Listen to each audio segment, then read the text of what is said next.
కీర్తన గ్రంథము 126 కీర్తన 3వ చరణం.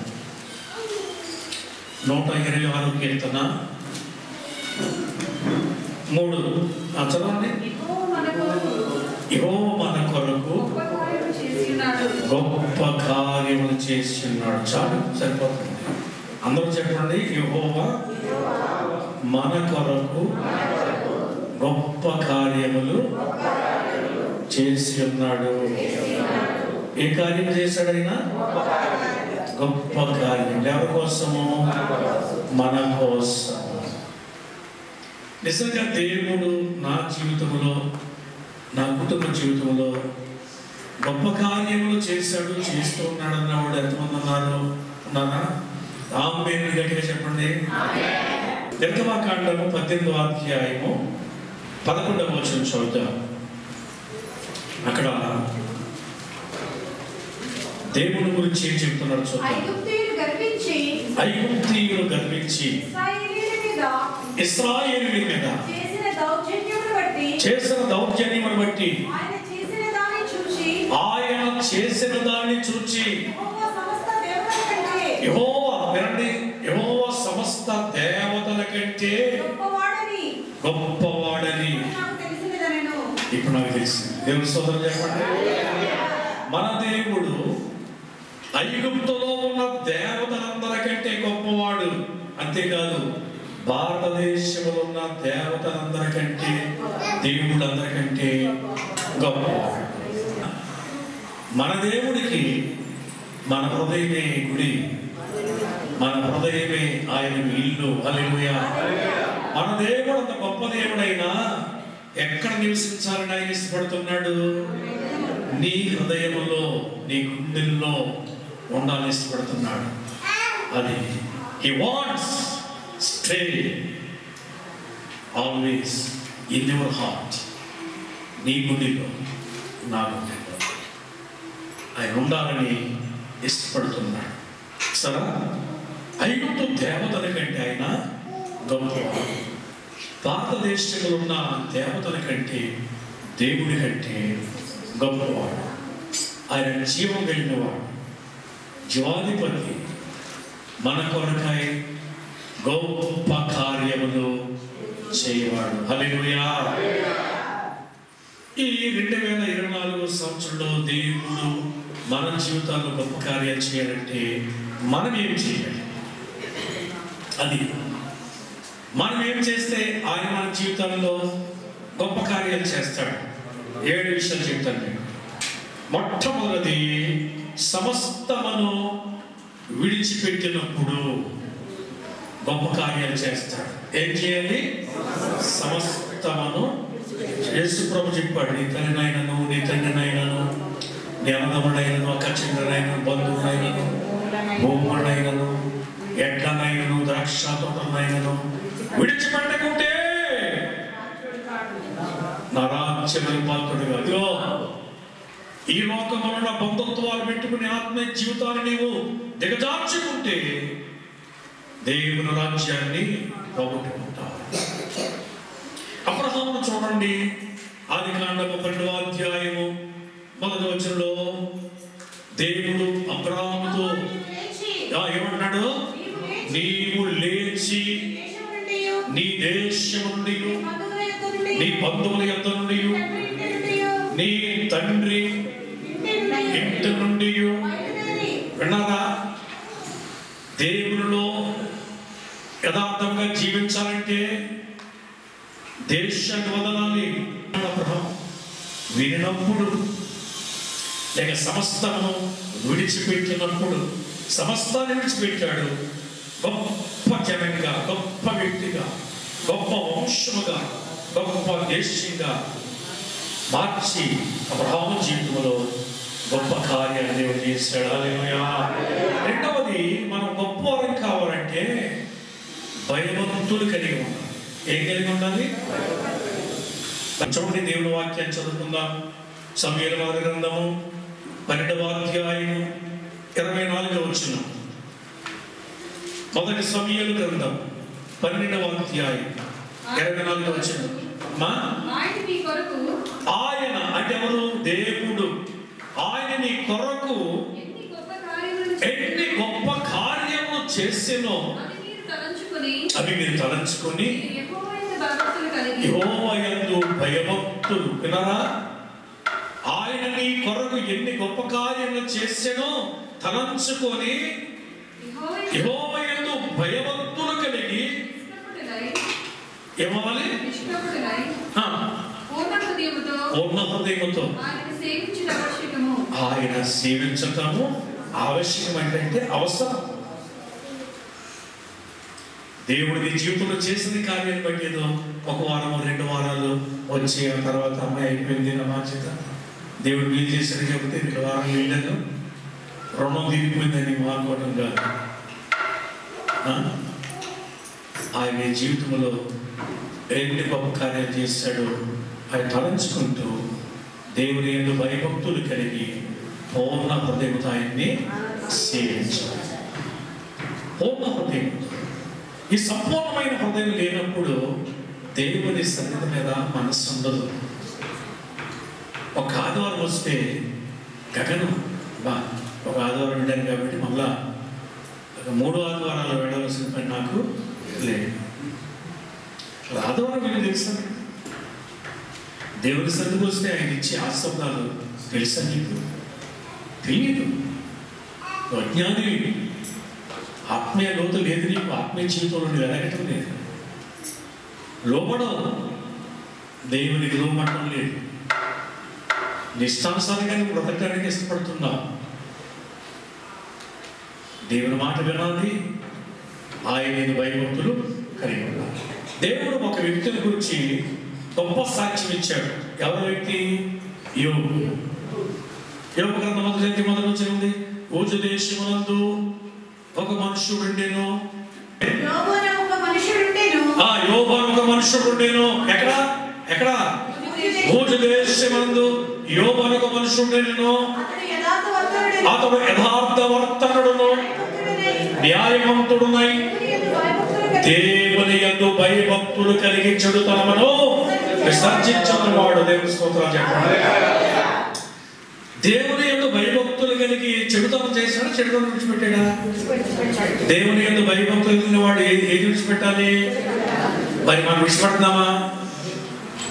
దేవుడంటే భక్తి ఉంటుంది, దేవుడంటే భయం అండి. భయం ఉంటుంది, భక్తి ఉంటుంది, చెడులో కూడా మనం జీవిస్తాం. యోగుకి మనకున్న తేడా. అలాగ భయభక్తులు కలిగి ఉన్నాడు కనుక అగ్ని వంటి మహాశ్వాదం వచ్చినప్పుడు దానికి ఆయన భయపడలేదు. ఒక దినాన్న ఆస్తంతా పోయింది. పనివాడంతా చచ్చిపోయారు. ఒకే దినాన 10 మంది సంతానం, 7 కొడుకులు 3 కూతుళ్ళు ఒకే దినం చనిపోయారు. శోధన ఎక్కడ తాగిందా? అతని శరీరం అంతా మొత్తపడ్డారు. పచ్చి పుళ్ళు, ఎండిపోయిన పుళ్ళు అప్పుడే పుట్టేవి. గోకుంటుంటే గోళ్ళు కూడా రాలిపోయినవి. చిన్నపిల్లలు తీసుకుని గోకుతున్నాడు. మాంసం ఎండిన ముద్దలుగా రాలిపోతుంది. బాధ, సంవత్సరాల శ్రమ. అతని వాసన భార్యను పెట్టలేదు. ఇంకెందుకయ్యా దేవుడు అంటావు? అన్యాయం చేశాడు. ఆయన తిట్టి దూషించి చావు అని సలహా ఇచ్చింది. అప్పుడు కూడా ఆయన అనలేదు, దేవుడు స్తుతించాడు. ఆయన భాగ్యవంతుడిగా ఉన్నప్పుడు మంచి స్నేహితులు ఉండేవారు. 1-4 స్నేహితులు. వాడు కూడా పరామర్శకు వస్తే దగ్గర రాలేకపోయారు. వాసన దూరంగా కూర్చొని యోగుని విసిగించడం, మాటలతో విమర్శించటం, నేరాల మాత్రం మొదలుపెట్టారు. అయినా విశ్వాసంలో చెక్కొచ్చడం లేదు. సంవత్సరాలు బాధ తొలగిపోయినాయి, కష్టం తొలగిపోయింది. దేవుని యందు భయభక్తులు విడిచిపెట్టలేదు. దేవుని స్తోత్రం చెప్పండి. దేవుడు దర్శించిన కాలమందు పసిపిల్ల దేహం అంటే దేహానికి వచ్చింది. పోగొట్టుకుని ఆస్తి 2 అంతలు దేవుడు మళ్ళా ఇచ్చాడు. మృత చెందినటువంటి కొడుకులు కూతుళ్ళు మరలా కలిగారు. ఆకారం ఉందేటో తెలుసా? ఊజు దేశంలో యోబు కుమార్తెలంతా సౌందర్యవంతులు ఎవరు కూడా లేరంట. చూసారా? అంత భక్తి కలిగినటువంటి కుటుంబం.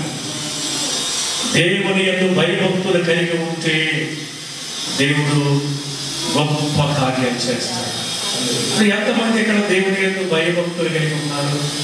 మీరు అంటారు, అయ్యా నాకు భయం ఉంది కానీ భక్తి లేదండి. ఇంకొక అంటుంది, నాకు భక్తి ఉంది కానీ భయం లేదండి అంటారు. కాదు, ఈ రెండు ట్విన్స్ కవర్ పిల్లలు. భయం ఎక్కడ ఉంటుందో భక్తి ఎక్కడ ఉంటుంది, భక్తి ఎక్కడ ఉంటుందో భయం. షుగరు బీపీలు అన్నదమ్ములు అంట. ఏంటవి? షుగర్ బీపీలు ఏంటివి? అన్నదమ్ములు. ఈ రెండు కలిసే ఉంటాయి. కొందరు అంటారు, నాకు బీపీ ఉంది కానీ షుగర్ లేదండి, నాకు షుగర్ ఉంది కానీ బీపీ లేదు. లేదు, నీకు షుగర్ ఉందండి ఖచ్చితంగా బీపీ ఉంది, నీకు బీపీ ఉందండి ఖచ్చితంగా షుగర్ ఉందండి. రెండు అన్నదమ్ముడు అక్క చెల్లెళ్ళు. దేవుని యందు భయభక్తులు కలిగి ఉండడం అనేది చాలా అవసరం. అలా ఉంటే దేవుడు గొప్పవారిగా చేస్తాడు, గొప్ప కార్యాలు చేస్తాడు. లోకధనము లోక సంపాదన ఇప్పుడు నీ వెంట రాదు. ఓడలు బళ్ళు అవుతాయి, బళ్ళు ఓడలు అవుతాయి. ఇప్పుడు నీ డబ్బు చూసుకుని, నీ ఉద్యోగం చూసుకుని, నీ రాబడిని చూసుకుని నువ్వు గర్వించావా? రాజుకు నెబుకద్నెజరును గడ్డి వేపించాడు దేవుడు, గడ్డి తీపేశాడు. నీ డబ్బు ఎంత? 10,000 దగ్గర ఉంటే కిలకేస్తావు, నా ఎంతోడు లేడు అనుకుంటావు. ఎంత నీ బ్రతుకు? దేవుని యందు భయభక్తులే. సర్వమును కోల్పోయినా యోబు దేవుని యందు భయభక్తులను వదలలేదు. నీవైతే 10 మంది బిడ్డలు చచ్చిపోయారు అనకూడదు. 2 పిల్లలే ఉన్నారు, ఒక్కడే ఉన్నారు, ప్రభు తీసుకున్నాడు అనుకో, నువ్వు దేవుడు ఉంటావా? దేవుడు అన్యాయం చేశాడు, నాకు నా పిల్లోడు మింగేశాడు. నీ భర్త చనిపోయాడు అనుకో, నీ భార్య చనిపోయింది అనుకో, దేవుళ్ళు నమ్మకంగా కూడా భార్య నుండి రావయ్యా రావయ్య పిల్లకి పట్టుకుని తీసుకొస్తుంటే కష్టమైపోతుంది. చచ్చిపోస్తావా? కొంతమంది బాధపడతారు. ఎంతకాలం అండి భార్య భర్తలు కలిసి ఉండేది? ఎంతకాలం? హాంకాంగ్లో త్వరగారు నాకు ఆయన స్నేహితులు మొన్న 3 రోజులు అయిందని భార్య చనిపోయింది. ప్రార్థన చేయకపోరు, కోమాలకి వెళ్ళిపోయింది. ప్రార్థన చేస్తాం, చనిపోయింది, భార్య చనిపోయింది. 51-52 సంవత్సరాలు ఇద్దరు కూడా దాంపత్య జీవితం కలిగి ఉన్నారు. గత సంవత్సరంలో కొడుకు చచ్చిపోయాడు, నన్ను కొడుకు చచ్చిపోయాడు. ఈ సంవత్సరం భార్య చనిపోయింది. ఆయన ఒకటే మాట చెప్పాడు, ఆయన నేను ఆనందంగా ఉన్నాను, సంతోషంగా ఉన్నాను, నా ప్రభు పరిచర్యలో అక్కడ నేను కలుసుకుంటాను వాడిని. హల్లెలూయా, అక్కడ కలుసుకుంటాను. అప్పుడు మనం తగ్గించుకున్నప్పుడు, మనం ఎంతగా తగ్గించుకుంటామో అప్పుడు మన జీవితాల్లో దేవుడు ఏం చేస్తాడు? గొప్ప కార్యము చేస్తాడు. సామెతల గ్రంథము 12వ అధ్యాయము 9వ వచనం చదువుదాం. 12:9. వినండి, ఆహారం లేకుండా ఉన్నను తన్ను తాను పొగడుకుని వారిని కంటే ఎవడు? దాసుడైనటువంటి అల్పుడు. విన్నారా? కొంతమందికి గొప్ప చెప్పుకుంటారండి. దాసుడైంది కూడా ఏ మనసు కలిగి ఉన్నాడు? అల్పుడు అంటే తను తాను తగ్గించు. నేను ఎందుకు పనికిరా, నేను అందరికంటే తక్కువ. మత్తయి సువార్త యేసు ప్రభువారు చక్కని మాట చెప్పాడు. 18వ అధ్యాయం రండి. మత్తయి సువార్త 18వ అధ్యాయము 1వ వచనం చదవండి. 1వ వచనం.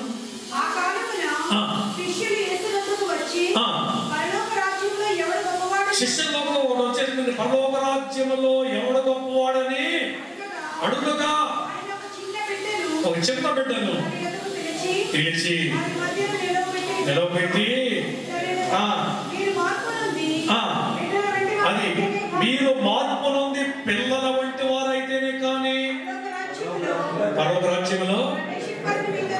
4వ వచనం చదవండి. 4వ వచనం. ఈ బిడ్డ వలె తన్ను తాను తగ్గించుకుని వాడు ఎవడో వాడే పరలోక రాజ్యములో గొప్పవాడు. హల్లెలూయా. ఎవరు అవుతారండి పరలోకంలో? గొప్పవాడు ఎవరు? అక్కడ వెళ్ళాక గొప్పవాడు అవుతారు వీళ్ళు. ఇక్కడ తగ్గించుకున్నవాడు. ఎలాంటి తగ్గింపు? చిన్న పిల్లల మనస్తత్వం. ఇద్దరు చిన్న పిల్లలు ఉన్నారు, ఇరుగు పొరుగు ఇంట్లో 2 పిల్లలు ఉన్నారు, ఆడుకుంటూ ఇద్దరు కొట్టుకున్నారు. ఆ పిల్లల కోసం ఆడమ్మ ఎడమ్మ జుట్లు కొట్టుకున్నారు. అమ్మోడికి దెబ్బలాట అయిపోయింది, గొడవ అయిపోయింది. ఆ తర్వాత నాన్నోడు గొడవకి అయిపోయింది, పెద్ద రమసే సరిపోయింది. రాత్రి తెల్లారింది, మన ఇద్దరు పిల్లలు కలిసి ఆడుకుంటున్నారు ఇక్కడ. కానీ వీళ్ళు అక్కడ పెట్టుకునే ఉన్నారు. వేసే ఎంత గొప్ప వాక్యపోయింది ఆయన. పిల్లల వల్ల ఉండాలి. కక్షలు, పగలు, విషము, ద్వేషము ఎవరైనా మనం ఉంచుకోకూడదు. క్షమించేది స్వభావం, తగ్గింపు. నేను అనుకుంటాను ఎప్పుడు కూడా మీకంటే నేను చాలా తక్కువ వాళ్ళు. దీనత్వం వారు కూడా విధేయత కలిగి ఉంటారు. తగ్గించుకుంటే గొప్పవాడు అవుతాం. దేవుడు మన జీవితాల్లో గొప్ప కార్యం చేస్తాడు. మరొక విషయాన్ని చెప్తాం. 4వ విషయం చూడండి. 4వది చూస్తే ప్రార్థించడం వల్ల. దేవుడు బిడ్డలారా, మన జీవితంలో మనం కానీ మన బిడ్డలు కానీ గొప్పవాడు కావాలంటే ప్రార్థన జీవితం చాలా అవసరం. ఎలాంటి ప్రార్థన? అధికారంతో కూడినటువంటి ప్రార్థన. శాసించాలి, దేవుణ్ణి అడగాలి. ఆయన బిడ్డలు యెహోషువ ఏమంటున్నాడు చూడండి. యెహోషువ గ్రంథం 10వ అధ్యాయం ఒకసారి 10వ అధ్యాయం 12వ వచనం చదవండి. 12, 13, 14 వచనం చదువుతాం. యెహోవా ఇశ్రాయేలు ఎదుట అమోరీయులను అప్పగించిన దినమున ఇశ్రాయేలు అందరూ కూడా వినిచుండగా యెహోషువ యెహోవాకు ప్రార్థన చేసాను. ఏమన్నాడు చూడండి. ఏ సూర్యుడా, నీవు గిబియోనులో నిలువుము, చంద్రుడా అయ్యాలోను లోయలోను నిలువుము. తమ శత్రువుల మీద పగ తీర్చుకున్న వరకు నిలిచెను. చంద్రుడు ఆగెను. ఒక నరుడు, చదవమ్మ మాట. ఒక నరుని మనవి వినిన ఆ దినము వంటి దినము ముందే గాని తర్వాత గాని లేదు. ఒక నరుని మనవని విన్న దినం ఏంటది? సూర్యుడా గిబియోనులో నిలిచిపో, చంద్రుడా అయ్యాలోను లోయలో ఆగు. అంతే. ఒక రోజంతా కూడా సూర్యుడు చంద్రుడు వాడు ఉదయించడానికి కానీ అస్తమించడం కానీ త్వరపడలేదు. ఎంత ప్రార్థన! యేసయ్య ప్రార్థన జీవితాన్ని చాలా మంది నేర్పించాడు. మనకు తెలుసు. ప్రార్థన లేని జీవితం, నేను ఇప్పుడు చెప్తాను కదా, ప్రార్థన లేని జీవితము నూనె లేని దీపం. నూనె లేకుండా దీపం వెలుగుతుందా? చెప్పండి. ప్రార్థన లేని జీవితము నీరు లేని గడ్డ వంటిది, నీరు లేని సముద్రం వంటిది, నీరు లేని కొండ వంటిది, బిందు వంటిది, చెంబు వంటిది, గ్లాసు వంటిది. ఇప్పుడు గ్లాస్ వేసుకుని నీళ్ళు ఉన్నాయి, ఇలా ఎత్తుపట్టిన నీళ్ళు లేవు, దాంట్లో గ్లాసే ఉంది. ఈ రోజున చాలా మంది మన సంఘంలో అలాగే ఉన్నారు. ఏమయ్యా ప్రార్థన చేయకుండా గారు నేను చేయలేకపోతున్నానండి, మా ఆవిడ చేస్తుందని నా పక్షంగా చేయండి. మీ ఆవిడ తింటే నీ ఆకలి తీరదు. ఎవరు పట్టుబడి ప్రార్థన చేయాలి. యెహోషువ ప్రజల పక్షంగా ప్రార్థన చేస్తే అద్భుతం జరిగింది. దేవుడు గొప్ప కార్యాన్ని జరిగించినట్టు చూస్తున్నాం. దేవుని స్తోత్రాలు చెల్లించండి. హల్లెలూయా. ప్రార్థించడం వలన. 5వది విశ్వాసము కలిగి ఉండడం వలన గొప్ప కార్యాలు జరుగుతాయి. ఏం కలిగి ఉండాలి? విశ్వాసము. మత్తయి సువార్త అమ్మా అది ఏది గొప్పది? మరి ఎంతమంది గొప్ప విశ్వాసాన్ని కలిగి ఉన్నారు? How many people believers in here to have great faith? ఎంతమంది గొప్ప విశ్వాసాన్ని కలిగి ఉన్నారు? యేసు ఏమంటున్నాడు? అమ్మా నీ విశ్వాసము గొప్పది. నీ కోరినట్టే అంతే అంతే. వెంటనే ఆ జీవితంలో గొప్ప కార్యము రక్తస్రావ నిలిచిపోయి నువ్వు కోరుకున్నట్టుగా నీకు జరుగుతుంది. ఎందుకంటే నీవు విశ్వాసం, నీ విశ్వాసము గొప్పది. సంగమా, దేవుని బిడ్డలారా, గొప్ప విశ్వాసాన్ని మనం కలిగి ఉండాలి. గొప్ప విశ్వాసముతో మనము దేవుని వాక్యాన్ని చేతపుచ్చుకొని ఆయన సన్నిధికి రావాలి, ఆయన సేవించాలి, ఆయన పరిచయం మనం చేయాలి. ఆరవది చెబుతాను, భక్తి కలిగి ఉండడం వల్ల. భక్తి ఏం కావాలి మనకు? దానియేలు గ్రంథం 6వ అధ్యాయము 21, 22, 23 వచనంలో దానియేలును సింహపురంలో వేసినటువంటి దృష్టాంతం అని కనబడతాం. అందుకు దానియేలు రాజు చిరకాలము జీవించునుగాక, నేను నా దేవుని దృష్టికి నిర్దోషిగా కనబడితిని కనుక ఆయన తన దూతలంపి సింహము నాకు ఏ హాని చేయకుండా వాటి నోడును ఊహించాను. రాజా, నీ దృష్టికి నేను ఏ విధమైన నేరము చేసిన వాడిని కాదు కదా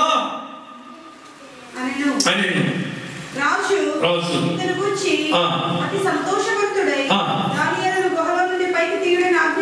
హల్లెలూయా. సరా, దానియేలు భక్తి జీవితం. ఈ భక్తి సింహాలను మోయించింది. రాత్రంతా కూడా సింహాలు దానియేలుకి ఏ విధమైన హాని చేయకుండా అతని జీవితంలో గొప్ప కార్యం జరిగింది. దేవుని బిడ్డలారా, ఈ సంవత్సరంలో అనేకమైన ప్రమాదాలు మనకు కలగవచ్చు, అనేకమైన అపాయాలు మనకు కలగవచ్చు, వ్యాధులకు మనం గురి కావచ్చు. అయితే మనం భక్తి కలిగి ఉంటే వాటన్నిటి నుంచి దేవుడు మనల్ని విడిపించి గొప్ప కార్యాల జీవితంలో జరిగిస్తాడు. హల్లెలూయా. రాత్రంతా సింహాలకి మారు మనసు వచ్చింది. ఏమొచ్చింది? అలాగే నేను మాట్లాడండి, నేను ఈ బయట వదిలేసే వరకు మేము కూడా మారు మనసు కలిగి బయటికి వెళ్ళిన తర్వాత వాళ్ళు అడుగుతారు. రాత్రంతా వాటి మారు మనసు వచ్చేసింది. అవి చక్కగా మేక పిల్లలు అయిపోయి కుక్క పిల్లలు, కుక్కలు గ్రామసింహాలు అంటారు కదా, తల్లిదండ్రులు కలిసేస్తాయి కుక్కలు. కుక్క పిల్లలు కాదు, అవి గొర్రె పిల్లలకి మారిపోయింది సింహాలు. రాత్రి అయిపోయింది, దాని బయటకు వచ్చాడు అంతే. సింహాలు విశ్వరూపాలు ప్రదర్శించినాయి. శత్రులందరూ వేసినప్పుడు అందరూ ఏం చేసి పటపట పటపట కొరుపడేసి దుమ్ములను పిప్పు చేసి. భక్తి కలిగి ఉంటే దుష్టుడు కూడా నేనేమి చేయలేదు, వ్యాధుడిని నేమి చేయలేదు, సమస్యని నేమి చేయలేదు, ఏది నేను చేయలేదు. నిశ్శబ్దంగా ఉంటాం, భయపడవు. రాజాజ్ఞ జారీ అయినా కానీ ఆ నిశ్శబ్దంగా భయపడకుండా 3 సార్లు తన ఇంటిలో అందరికి తెలిసినట్టుగా ప్రార్థన చేశాడు. భయపడలేదు. అతని భక్తి అతని జీవితంలో గొప్ప కార్యం చేసింది. కనుక విశ్వాసులారా, భక్తి కలిగి ఉండాలి. ఏం కలిగి ఉండాలి చెప్పండి? భక్తి భక్తి భక్తి చేత అన్నాడు సంతృష్టికరమైన భక్తి. ఏ భక్తి? సంతృష్టికరమైన భక్తి గొప్ప లాభసాధక, గొప్ప కార్యాలు చేస్తాయి. కొంచెం భక్తి. ఈ సంవత్సరంలో మనం భక్తిని కలిగి దేవుని మహిమను చూస్తాం. చివరిగా మాటను వినడం వల్ల యోహాను సువార్త 8వ అధ్యాయం 11వ వచనంలో ఒక చక్కని దృష్టాంతం మనకు కనపడుతుంది. యేసు ప్రభువు చదువు కానీ చనిపోయిన ఆయన సమాధి చేయబడ్డారు. 3వ రోజున తిరిగి లేచారు. అదే వాళ్ళలో కొంతమంది కనపడ్డారు. ఈ పేతురుకి ఇంకా వీళ్ళకి కనపడలేదు. తీసుకుంటాము. పేతురు గారు డిప్రెషన్ పెట్టిపోయాడు, నిరాశ పెట్టిపోయాడు. ఎందుకు? యేసు ప్రభు రాజు అయిపోతాడు, నేను ప్రధానమంత్రిని అయిపోతాను అనుకున్నాడు ఈ పాపం. కానీ యేసు ప్రభు వెళ్ళి చనిపోయాడు. చక్కగా హాయిగా ఉండేది యేసు ప్రభుతో పెద్ద అంగీలు వేసుకుని ఆయనతో తిరుగుతూ ఉండేవాడు. ఆయన నిరాశ చేసింది. ఆలోచించాడు, ఏం చేయాలా ప్రభు లేడని చెప్పేసి తలకు వచ్చేసినావు. నా వృత్తి చేపపడి వృత్తి కదా, మరలా చేప పట్టుకోవడానికి సముద్రానికి వెళ్ళిపోతాను అన్నాడు. అన్నాడండి, ఇదిగో రే తమ్ముడు, నేను మళ్ళా మన బోధకుడు వేడు కాబట్టి నేను మళ్ళీ గలిలే సముద్రంలోకి చేపలు పట్టడానికి వెళ్ళిపోతానంటే, అన్నయ్య మేము కూడా మీతో వస్తాను. ఒక 6 శిష్యులు అయితే బయలుదేరారు, 7 గలిలే సముద్రం వెళ్ళి ఆ రోజంతా రాత్రంతా శ్రమ పడ్డారంట. రాత్రంతా శ్రమ పడినా రాలేదు ప్రభు జయము, రహదారులు వెతకినను. ఆమేన్, హల్లెలూయా. రాత్రంతా శ్రమ పడ్డారు, ఏమి రాలేదండి. చేపలేం పడలేదు, చెత్త చెదారమంతా పడ్డది. ఆ పడితే ఆ ఒడ్డుకు వచ్చి ఆ వాళ్ళు ఏం చేస్తున్నారు, శుభ్రం చేసుకుంటున్నారు, అవన్నీ తీసుకుంటున్నారు. నిరాశతోటి ఏం చేయాలి అర్థం కాక తెల్లటి వస్త్రాలు ధరించిన ముసుగు వేసుకున్న ఒక వ్యక్తి వారి దగ్గరగా సముద్ర తీరం నడుచుకుంటూ వస్తున్నాడు. హల్లెలూయా. వచ్చాడు. వీళ్ళు నిరాశలో ఉన్నారు కాబట్టి ఎవడొస్తున్నారు ఎవడపోతున్నారు పట్టించుకోవట్లేదు. పోయేది తెల్లవారుజాము. ఆయన వచ్చి, పిల్లలారా మీ దగ్గర ఆహారం ఏదైనా ఉందా అని అడిగాడు. ఎందుకంటే ఆ దినాల్లో సముద్రపు తీరంలో చేపలు పట్టుకున్న తర్వాత రెడీగా మంట ఉండేదంట. కర్రల మంటలో ఈ చేపలు ఏం చేసేవారు, కాల్చుకొని తినేవారు. అంటే పై పుట్టంతా పులుసంత వేసి ఆ మాంసాన్ని తినేవారు. ఇప్పటికి కూడా ఇశ్రాయేలు దేశానికి వెళ్తే వాటిల్లో చేపగానే కాల్చి తందూరులో కాల్చి ఇస్తారు. అది ఒలుచుకుని అది తింటాం అన్నమాట. ఇప్పటికీ ఉంది ఆచారం. ఆ విధంగా ఆయన అడిగాడు. అడిగినప్పుడు కూడా వీళ్ళు ఆయన ముఖంగా చూడలేదు. చూస్తే గుర్తుపట్టేవాడేమో. అయ్యా లేదు, రాత్రంతా శ్రమ పడ్డాము, ఏమీ పడలేదు అంటే అలాగా. అయితే ఇదిగో ఈ ప్రక్కన వాళ్ళు ఏంటంటే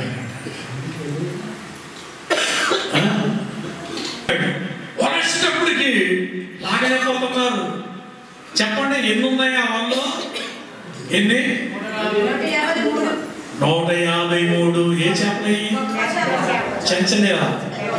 అక్కడ ఏం పెడతా? గొప్ప